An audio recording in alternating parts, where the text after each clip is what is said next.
The year was 2147, and humanity had finally reached the stars, only to discover they were not alone in the vast darkness of space. Sergeant Marcus Cole stood at attention in the main diplomatic hall of Unity Station, a massive structure that orbited Mars like a silver crown floating in the void.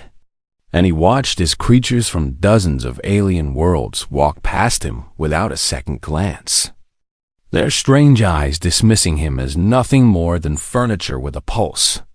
Marcus was 34 years old, a veteran of 3 conflicts on Earth and 2 peacekeeping missions on the lunar colonies. And his body carried the scars of a man who had seen the worst that humanity could do to itself.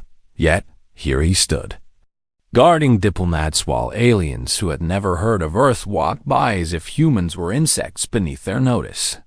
The Galactic Confederation had made contact with Earth just 18 months ago. And in that short time, humanity had learned a painful truth. They were considered one of the youngest and weakest species in a galaxy filled with ancient civilizations that had conquered the stars, while humans were still learning to make fire. "Keep your eyes forward," Captain Rivera whispered through the comm unit in Marcus's ear, her voice tight with tension. "And remember that we are here to make a good impression, not to start an interstellar war on our first day." Marcus wanted to respond, but he kept his mouth shut and his eyes locked on the massive doorway at the far end of the hall, where the Valorian delegation was about to make their entrance. And every human in the room knew that the Valorians were the ones they needed to worry about. The Valorian Empire was one of the 3 dominant military powers in the Confederation, a civilization of reptilian warriors who had never lost a ground war in over 3,000 years of recorded history. And they had made it very clear in preliminary communications that they considered humans to be nothing more than clever animals who had somehow stumbled into space travel by accident. The doors slid open with a soft hiss, and Marcus felt his jaw tighten as the Valorian delegation entered the hall. They were massive creatures, each one standing at least 7 feet tall, with scales that shifted between dark green and black depending on the light.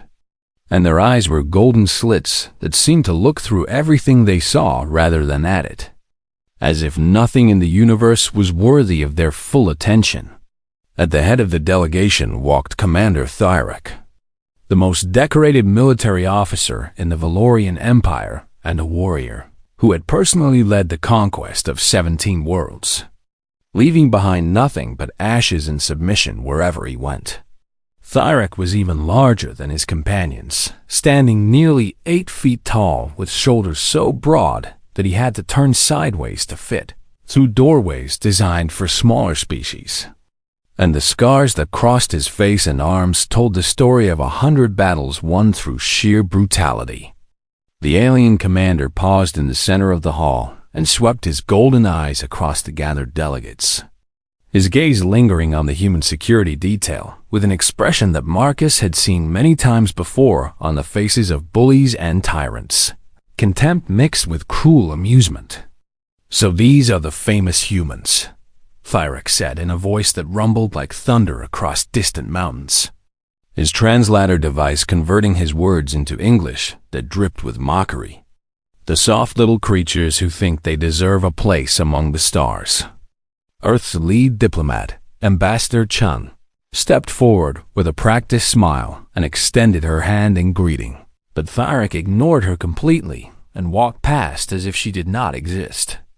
The Valorian commander approached the line of human marines and stopped directly in front of Marcus, close enough that Marcus could smell the alien's breath, which carried the scent of copper and something like rotting meat. "Look at this one," Thyrek announced loudly enough for the entire hall to hear, his voice filled with theatrical disgust. No claws, no fangs, no armor of any kind. Just soft pink skin stretched over fragile bones that would snap like dry twigs under the slightest pressure. Marcus kept his eyes forward and his expression neutral, even as every instinct in his body screamed at him to respond to the obvious challenge. Because he was a professional, and he understood that the future of his entire species might depend on his ability to control his temper for the next few hours. I have read the reports on human physiology, Tharek continued, circling Marcus slowly like a predator examining potential prey. And I must say that I am amazed your species survived long enough to develop technology at all, given that you appear to be made entirely of weaknesses and vulnerabilities. Several of the alien delegates laughed at this, a chorus of strange sounds that ranged from high-pitched chittering to deep rumbling growls, and Marcus felt the heat of shame and anger rising in his chest. Your muscles are slow and inefficient, Tyrek listed off, ticking points on his clawed fingers. Your bones are brittle. Your skin tears at the slightest touch. Your eyes can barely see in low light. And your hearing is so limited that a deaf Valorian child could detect sounds you would never notice. Ambassador Chun stepped forward again, her diplomatic smile now showing signs of strain. And she said in a voice that was carefully controlled, Commander Tyrek, perhaps we could move to the conference room and begin our formal discussions, as I believe we have much to talk about regarding trade agreements and mutual defense. Tyrek turned his massive head toward the ambassador and let out a sound that might have been a laugh, though to Marcus it sounded more like bones being crushed in a garbage compactor. Defense, the Valorian repeated with obvious amusement. What could humans possibly offer to the Confederation in terms of defense, when your strongest warriors look like they would collapse if forced to carry their own equipment for more than an hour? Marcus felt his hands curl into fists at his sides, the knuckles turning white under his gloves. But he forced himself to breathe slowly and remember his training. Remember that he was representing not just the Marines, but all of humanity. Tyrek noticed the movement, and his golden eyes narrowed with interest as he turned back to face Marcus directly. Ah, the commander said softly, leaning down until his face was inches from Marcus's own. This one has spirit. I can see it burning behind those tiny eyes. The desperate desire to prove himself against a superior opponent. The other Marines in the security detail shifted uncomfortably, and Captain Rivara's voice came through the come again, tight with warning. Hold your position, Sergeant. That is a direct order. Tyrek straightened up and addressed the crowd once more, spreading his arms wide in a gesture of false generosity. I wish to inspect these human guards more closely, he announced, to better understand what kind of creatures we might be allowing into our great confederation. He began to circle Marcus again, closer this time, and every alien in the room watched with various expressions of curiosity, amusement, or boredom, none of them expecting what was about to happen next. The diplomatic hall had grown quiet as Commander Tharek continued his inspection of the human security detail, his golden eyes moving from one Marine to the next with the casual interest of a farmer examining livestock at an auction. Marcus remained perfectly still, his breathing controlled and his face expressionless, even as the massive Valorian commander stopped directly in front of him for the third time and leaned in close, enough that their faces were nearly touching. You know what I find most amusing about your species, Tyrek said in a voice loud enough for the entire hall to hear, is that you actually believe you belong here among the great civilizations of the galaxy, when in truth you are nothing more than fortunate accidents of evolution. The alien delegates watched with varying degrees of interest, some leaning forward in their seats while others continued their private conversations, clearly viewing the confrontation as nothing more than mild entertainment before the real business of the summit began. Ambassador Chun stood frozen near the conference room door, her diplomatic training warring with her natural instinct to intervene. But she knew that any action she took could be seen as an admission of weakness or an escalation of the tension. On my world, Tyrek continued, gesturing broadly with one claw in hand, we have creatures that look very much like you humans, soft and pink and utterly defenseless. And do you know what we call them? He paused for dramatic effect, his scarred face twisting into a cruel smile. "We call them food," he finished, and the hall erupted with laughter from the alien delegates who understood Valorian customs well enough to appreciate the insult. Marcus felt his heart pounding in his chest like a war drum, each beat sending another surge of adrenaline through his veins. But he held his position and kept his eyes forward because he was a Marine, and Marines did not break under pressure. "I have conquered 17 worlds," Tyrek announced, turning to address the crowd while keeping one eye on Marcus.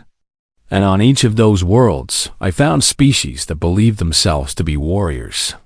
Species that thought their little weapons and their petty courage would be enough to stand against the might of the Valorian Empire." He held up his hand and slowly extended his claws, each one as long as a human finger and sharp enough to slice through steel. "Every single one of them learned the truth," he said, his voice dropping to a threatening growl. "That strength is the only law that matters in this universe, and those who are weak exist only to serve those who are strong."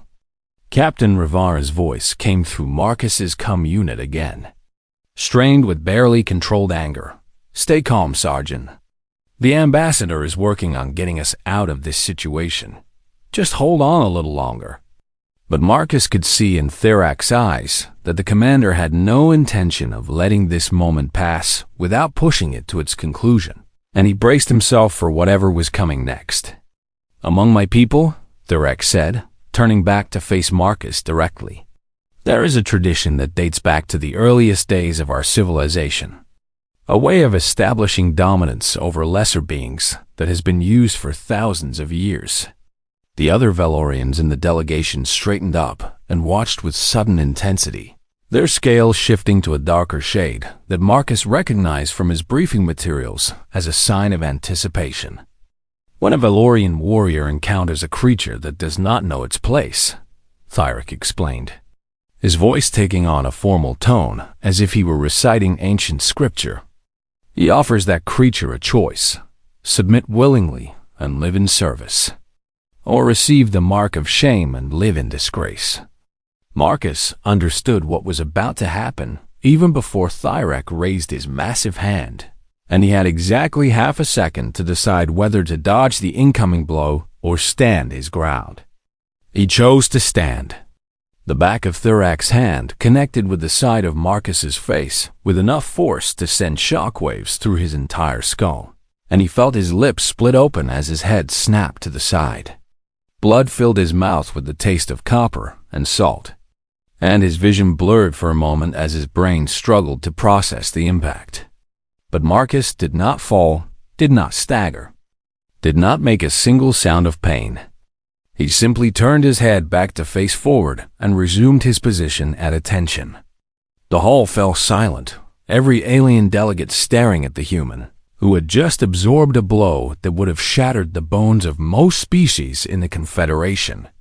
Tyrek looked momentarily surprised, but he quickly recovered and let out another rumbling laugh. "Impressive," he admitted with a hint of grudging respect.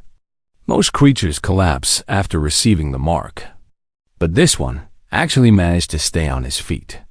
Perhaps humans are slightly less pathetic than I thought." The other alien delegates murmured in agreement, and several of them nodded their heads or made gestures that Marcus assumed were signs of approval. According to Confederation customs, the ritual was now complete, and Marcus was expected to kneel before Tyrek as a sign of submission, accepting his place as an inferior being. Every species that had ever received the mark had followed this protocol without exception, because to do otherwise was considered an act of suicidal defiance against the natural order of the universe. Tyrek turned his back on Marcus and began walking toward the conference room, confident that the human would either kneel or simply remain frozen in place, too shocked and humiliated to do anything else. But Marcus was not like other species. Marcus was a human being, a member of a race that had crawled out of the mud and blood of a death world, a descendant of warriors who had fought against impossible odds for thousands of years and refused to surrender, even when surrender was the only logical option. He spat a mouthful of blood onto the polished floor of the diplomatic hall, the red liquid creating a stark contrast against the white surface. And he spoke 3 words in a voice that carried to every corner of the room. "My turn, lizard." The entire hall froze. Thyrex stopped mid-stride, his massive body going rigid with disbelief. And he slowly turned around to face the human who had just done something that no other species had ever dared to do. "What did you say?"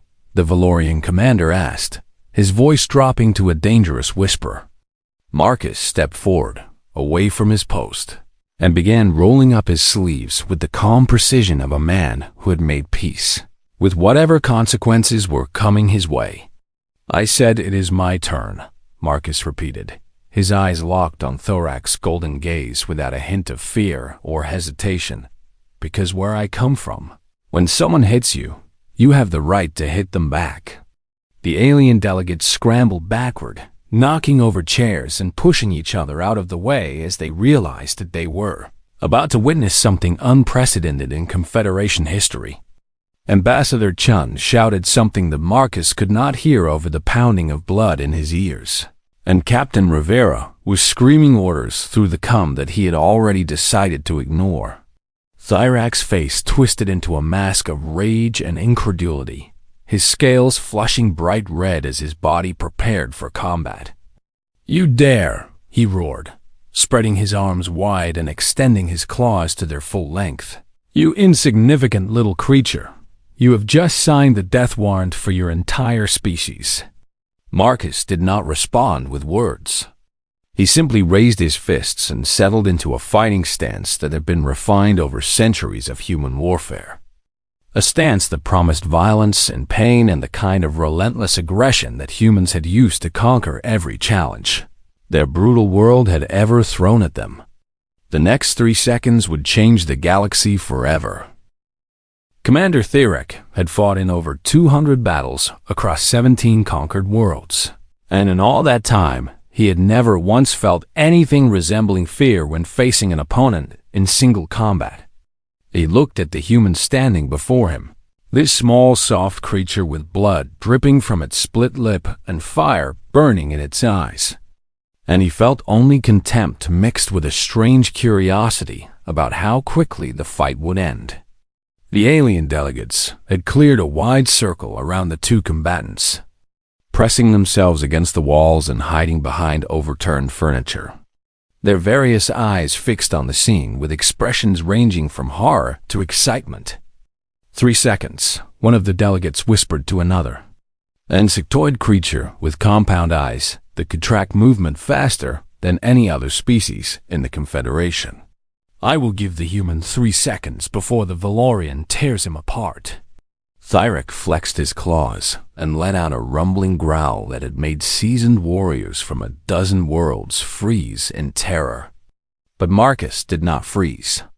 In the first second, Marcus exploded forward with a burst of speed that defied everything the alien observers thought they knew about human physiology. His legs drove him across the distance between himself and Thyrek faster than the Valorian could react. And before Thyrek could even begin to swing his clawed hand, Marcus was already inside his guard, too close for those long arms to be effective. The heel of Marcus's palm struck Thyrak's throat with the force of a lifetime of training behind it, targeting the one spot on the Valorian body that was not protected by thick scales, the soft tissue beneath the jaw. Thyrak's windpipe collapsed under the impact, and a sound like a broken air compressor escaped from his mouth as his body suddenly lost the ability to breathe. The alien delegates gasped in collective shock, their translators filling the room with 100 different sounds of disbelief. In the second, Marcus did not pause to admire his work or give his opponent time to recover. Thyrek staggered backward, his clawed hand reaching for his ruined throat. But Marcus was already moving again, closing the distance that the Valorian was desperately trying to create.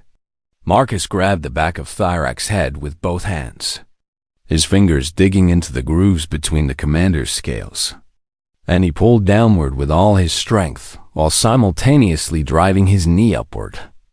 The impact point was thorax orbital bone, the ridge above his left eye, and the human knee connected with the precision of a guided missile. A crack echoed through the diplomatic hall, loud and sharp like a gunshot, and Thorax's golden eye exploded in a spray of fluid that splattered across Marcus's uniform. Several of the alien delegates vomited at the sight, their stomachs unable to handle the sudden violence that had erupted in what was supposed to be a peaceful diplomatic summit. The Valorians in the delegation stood frozen in absolute disbelief, their scales flickering through colors that no human could identify, because nothing in their 3,000 years of military dominance had prepared them for what they were witnessing. In the third second, Marcus finished what he had started. Thyrak was falling now, his massive body already beginning to collapse under the weight of his injuries. But Marcus was not interested in letting gravity do his work for him. He pivoted on his back foot, using the momentum of Thyrak's fall against him, and brought his fist down in a hammering blow that targeted the commander's temple with surgical accuracy.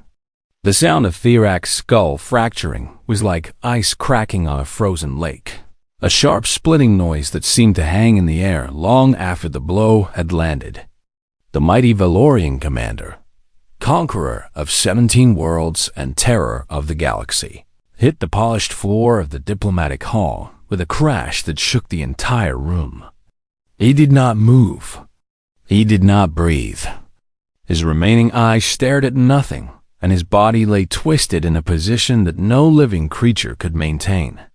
Marcus stood over his fallen opponent for a moment, blood dripping from his knuckles onto Thyrak's motionless form. And then he turned and walked back to his post as if nothing had happened. He resumed his position at attention, his eyes forward and his face expressionless, while the entire diplomatic hall descended into absolute chaos.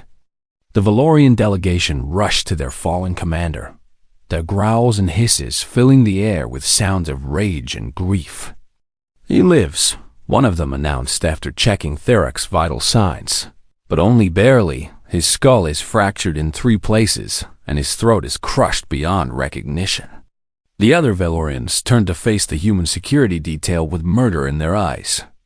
"This is an act of war," the senior Valorian delegate roared, his voice cracking with fury. "The Valorian Empire demands the immediate execution of this human and the unconditional surrender of his species."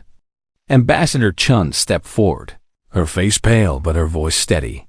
"Commander Thyrak initiated the confrontation according to your own cultural traditions, and Sergeant Cole responded in accordance with human traditions, which require us to defend ourselves when attacked." "Traditions," the Valorian spat, his scales flushing dark with rage. "You dare speak to us of traditions when your primitive warrior just nearly killed the greatest military commander in our empire." The other alien delegates watched this exchange with expressions that Marcus could not read, but he noticed that several of them were looking at him differently now, not with contempt or amusement, but with something that might have been respect or fear or both. A small insectoid creature in the corner of the room had been recording the entire fight on a device that glowed with soft blue light, and its compound eyes never left Marcus as it whispered into a communication unit, "Send this to every world in the Confederation immediately. They need to see what humans are capable of. They need to understand what has just happened here." Captain Rivera appeared at Marcus's side, her face a mixture of horror and something that looked almost like pride. "Do you have any idea what you have done?" she whispered, her voice barely audible over the shouting and chaos that filled the hall. Marcus kept his eyes forward and his voice neutral as he replied, "I defended myself against an unprovoked attack, Captain, exactly as my training required me to do. You might have just started a war with one of the most powerful civilizations in the galaxy." Rivera continued, but her words lacked conviction. "Maybe," Marcus acknowledged, finally allowing himself to look at his commanding officer. "But at least they will know that humans are not prey." The Valorian medical team was loading Thyrak's broken body onto a stretcher, their movements frantic as they rushed to get him into emergency surgery before his injuries became fatal. As they carried him past the human security detail, one of the Valorians stopped and stared at Marcus with an expression that was impossible to decipher. 3 seconds, the Valorian said quietly, his voice barely above a whisper. In 3 seconds, you nearly killed a warrior who has survived 200 battles. How is that possible? Marcus met the alien's gaze without flinching. On my world, we do not fight to prove our strength. We fight to survive. And survival does not care about honor or tradition or how impressive your opponent looks. The Valorian stood frozen for a long moment, something shifting behind his golden eyes, and then he turned and followed his companions out of the hall. The diplomatic summit was over before it had truly begun, but Marcus knew that the real consequences of what had happened here were only just starting to unfold. The galaxy had just learned that humans were not the soft, weak creatures they had assumed, and that lesson had been written in the blood and broken bones of its greatest warrior. The Confederation judicial vessel was the largest ship Marcus had ever seen, a massive structure that stretched for nearly 50 kilometers and housed representatives from every major civilization in the galaxy. He sat in a holding cell at the center of the ship, waiting for the tribunal that would decide not only his fate, but possibly the fate of his entire species. 3 weeks had passed since the incident at Unity Station, and in that time, the video of his fight with Commander Theric had spread to every inhabited world in the Confederation, viewed billions of times by creatures who could not believe what they were seeing. The door to his cell slid open, and Ambassador Chun entered, followed by 2 members of Earth's legal defense team. The tribunal begins in 1 hour, she said, her voice tired but determined, and I want you to know that we are going to fight for you with everything we have. Marcus nodded but did not speak, because he had already accepted that his personal survival was less important than what his actions might mean for humanity's place in the galaxy. The Valorian Empire had demanded war, calling for the complete destruction of human civilization as punishment for the shame that Marcus had brought upon their greatest warrior. Other members of the Confederation had offered various compromises, ranging from Marcus's public execution to humanity's permanent exile from galactic affairs. But none of them seemed to understand that what had happened in that diplomatic hall was not about one soldier or one fight. It was about whether humans had the right to defend themselves in a galaxy that saw them as nothing more than animals. 1 hour later, Marcus stood in the center of the tribunal chamber, surrounded by thousands of alien delegates, who had gathered to witness the judgment that would shape the future of human-alien relations. The High Arbiter, an ancient being that looked like a cross between an octopus and a tree, raised several of its limbs to call for silence. We are gathered here to render judgment in the matter of the human soldier Marcus Cole, the Arbiter announced in a voice that resonated through translation devices across the chamber, who stands accused of unprovoked assault against Commander Theric of the Valorian Empire. The Valorian delegation erupted in angry hisses and growls, demanding immediate condemnation.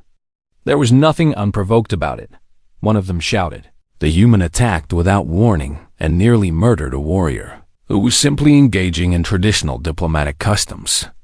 Ambassador Chun stepped forward, her posture confident despite the hostile crowd. If the tribunal will permit, Earth's defense team would like to present evidence that speaks directly to the nature of human beings and why Sergeant Cole's response was not only justified, but entirely predictable. The High Arbiter considered this request and then gestured for her to continue. A massive holographic display activated at the center of the chamber, and images began to appear that made many of the alien delegates look away in shock and horror. This is Earth, Ambassador Chum began, as images of the planet's history played across the screen. A world that our own scientists classify as a Category 12 death world. One of the most hostile environments in the known galaxy, capable of supporting intelligent life. The images showed volcanic eruptions that covered entire continents, ice ages that turned the planet into a frozen wasteland, asteroid impacts that wiped out 90% of all life, and predators that made the Valorians look like harmless pets. Humans did not evolve on a gentle world, Chun continued. We evolved on a planet that tried to kill us every single day. And we survived not because we were stronger or faster than the other creatures around us, but because we refused to accept death, no matter how inevitable it seemed. The display changed to show scenes of human warfare, ancient battles with swords and shields, trenches filled with dying soldiers, beaches covered with blood, cities reduced to rubble by weapons that split atoms. This is our history, Chun said, her voice growing stronger. Thousands of years of continuous war, not because we are evil or bloodthirsty, but because fighting is how our species learned to survive in a universe that gave us no natural weapons.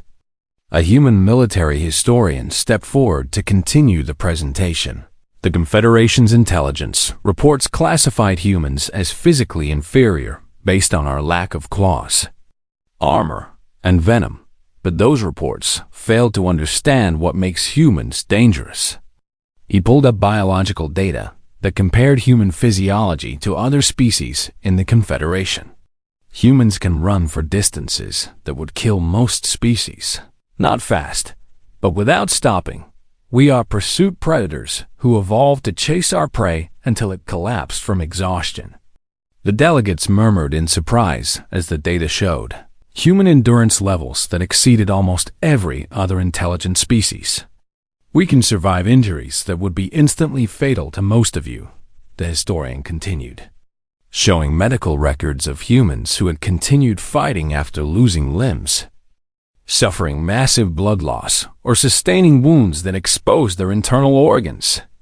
We have a psychological adaptation called the adrenaline response that allows us to temporarily ignore pain, increase our strength, and enhance our reflexes in moments of extreme danger.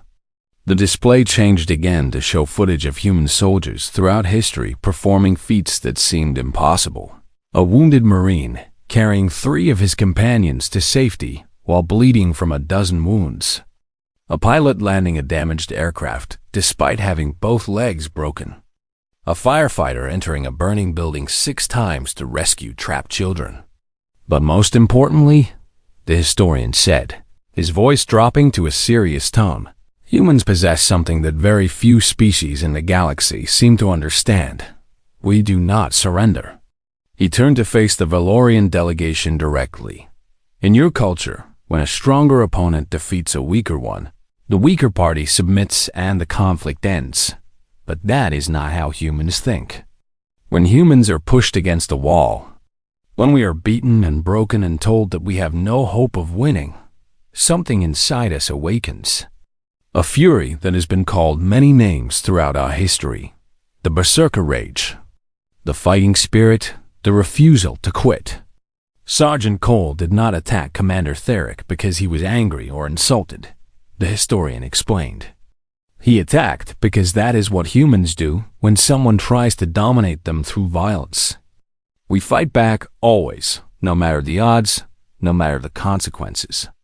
The chamber fell silent as the weight of these words settled over the assembled delegates. Ambassador Chun stepped forward once more. The Valorians initiated contact according to their own traditions. Traditions that assume the inferior party will submit. But humans are not capable of submission in the way the Confederation expects. If you condemn Sergeant Cole for defending himself against an unprovoked physical assault, you are telling humanity that we must abandon everything that has allowed our species to survive for 200,000 years. She paused and looked around the chamber at the thousands of alien faces watching her. And I promise you, she said, her voice hard as steel, that is something we will never do, no matter what judgment this tribunal renders. The High Arbiter was silent for a long moment, its ancient eyes studying the human representatives with an expression that no one could read. Finally, it raised its limbs and spoke. The tribunal finds that Commander Theric, initiated physical contact according to Valorian custom, and that Sergeant Cole responded according to human custom. Therefore, no laws of the Confederation have been broken, and no punishment shall be imposed. The Valorian delegation roared in outrage, but the High Arbiter silenced them with a gesture. However, it continued, the Confederation strongly recommends that all member species update their intelligence reports on humanity, because it appears that we have fundamentally misunderstood what kind of creatures we are dealing with. Marcus felt the tension drain from his body as the verdict was announced, but he knew that this was only the beginning of a much longer story. Humanity had proven that they would not be pushed around, and now the galaxy would have to decide what to do about a species that refused to know its place. 6 months had passed since the tribunal's verdict, and the galaxy had changed in ways that no one could have predicted. Sergeant Marcus Cole, now promoted to Master Sergeant, stood at the front of a training facility on Earth's newest orbital station, looking out at a classroom filled with the strangest collection of students he had ever seen. There were Valorians sitting next to insectoid beings from the Chitauri Collective, who sat next to gelatinous creatures from the deep space colonies of the Morphid Consensus, all of them wearing the uniform of the newly formed Galactic Marines, and all of them watching Marcus with expressions of eager anticipation. "Welcome to the first day of human combat training," Marcus announced, his voice carrying across the silent room. "And I want to start by telling you that everything you think you know about fighting is wrong." The video of his 3-second destruction of Commander Thyrek had spread across thousands of worlds, viewed trillions of times by creatures who had never imagined that a species without natural weapons could be so devastatingly effective in combat. Humanity had gone from being considered the weakest species in the Confederation to being known as something else entirely: Deathworlders, survivors of a planet so hostile that it had forged its inhabitants into living weapons. Pirate fleets that had once terrorized shipping lanes now gave human vessels a wide berth, knowing that even a small crew of humans could turn a routine raid into a bloody disaster. Slave traders had removed human from their list of profitable targets after several of their operations ended with entire crews being beaten to death by captives who should have been helpless. Even the mighty Valorian Empire had requested a formal alliance with Earth, recognizing that the species they had once dismissed as prey, animals might actually be the most valuable military partners in the galaxy. Marcus walked among his students, studying their various forms and trying to remember the biological briefings he had been given about each species. "The first lesson you need to learn," he said, "is that strength and speed and natural weapons are not what win fights. What wins fights is the will to keep going when your body tells you to stop." A young Valorian near the front of the class raised his clawed hand.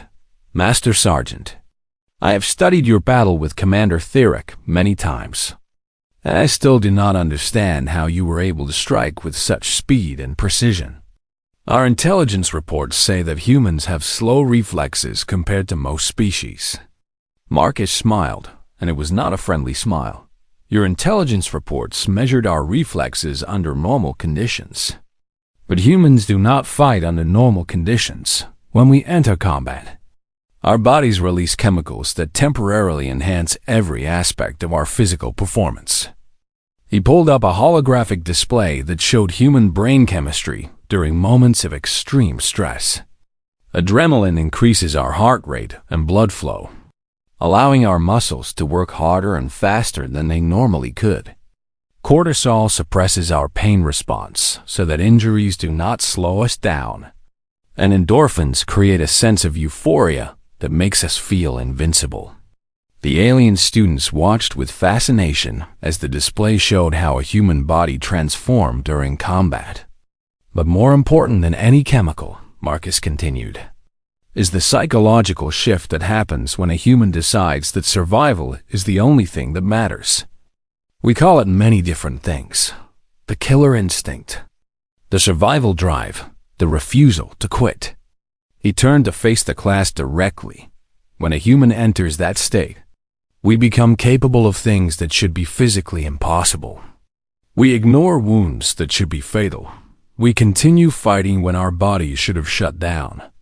And we do not stop until the threat is eliminated or we are dead.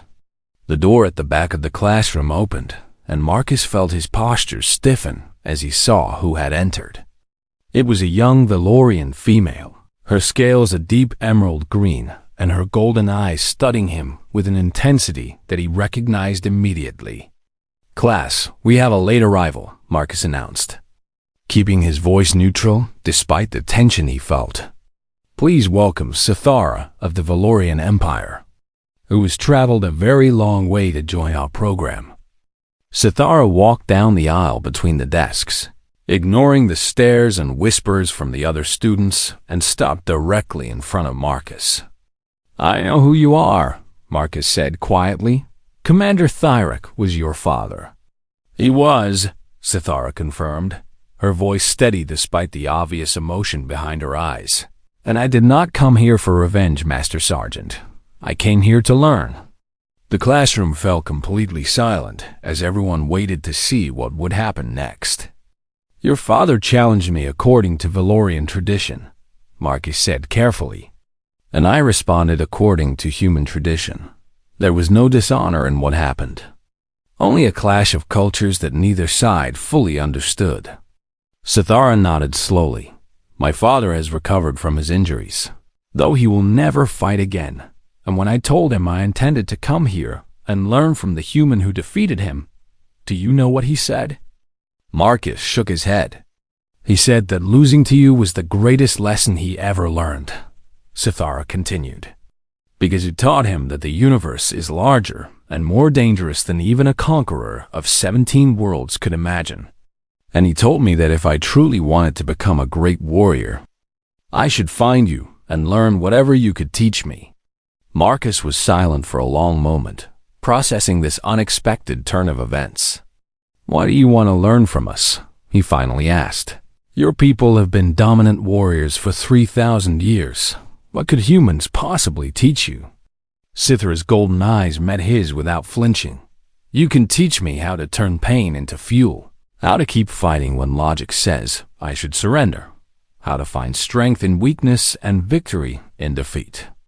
My father was stronger than you, faster than you, better armed than you," she continued, "and you destroyed him in 3 seconds.